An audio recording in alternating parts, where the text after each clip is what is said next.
শুভ সরস্বতী পুজো সকলকে। হ্যাঁ, জানি অনেকটাই লেট হলো ভিডিও আপলোডে, তার জন্য অবশ্যই সরি। একটু ব্যস্ত ছিলাম এই কদিন।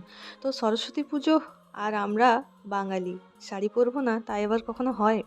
তাই মর্নিং ডিউটি যাওয়ার আগে ভোরে উঠে মায়ের পুজো করে অঞ্জলি দিয়ে ডিউটি গিয়েছিলাম। আর ফিরে রান্না করে নিয়েছিলাম, কারণ কাল পান্তা ভাত। তো আমাদের এটাই নিয়ম যে সরস্বতী পুজোর দিন রান্না করে রাখা হয়, কারণ পরের দিন ষষ্ঠী পুজো, তাই রান্না করা যাবে না।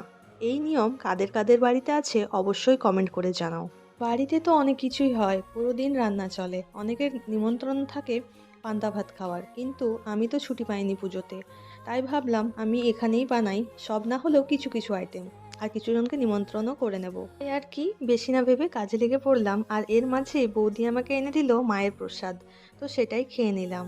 এদিকে দেখো, তোমাদের সাথে কথা বলতে বলতে মাছের কারিও রেডি। আর কি কি বানালাম চলো দেখে নিই। ভাত, বেগুন ভাজা, আলু ভাজা, মাছের মাথা দিয়ে বাঁধাকপির তরকারি, ছোলা ভাঙা দিয়ে লাউয়ের তরকারি, মাছের কারি। তোমাদের বাড়িতে কি কি রান্না হয়েছিল অবশ্যই কমেন্ট করে জানিও। আর এটা খেতে তো অসাধারণ হয়েছিল। সেজে গুজে কোথায় কোথায় ঘুরলাম দেখতে হলে নেক্সট ব্লগটা দেখতে থাকো। আর এই ব্লগটা ভালো লাগলে অবশ্যই লাইক করে পাশে থাকো। দেখা হচ্ছে নেক্সট ব্লগে। টাটা।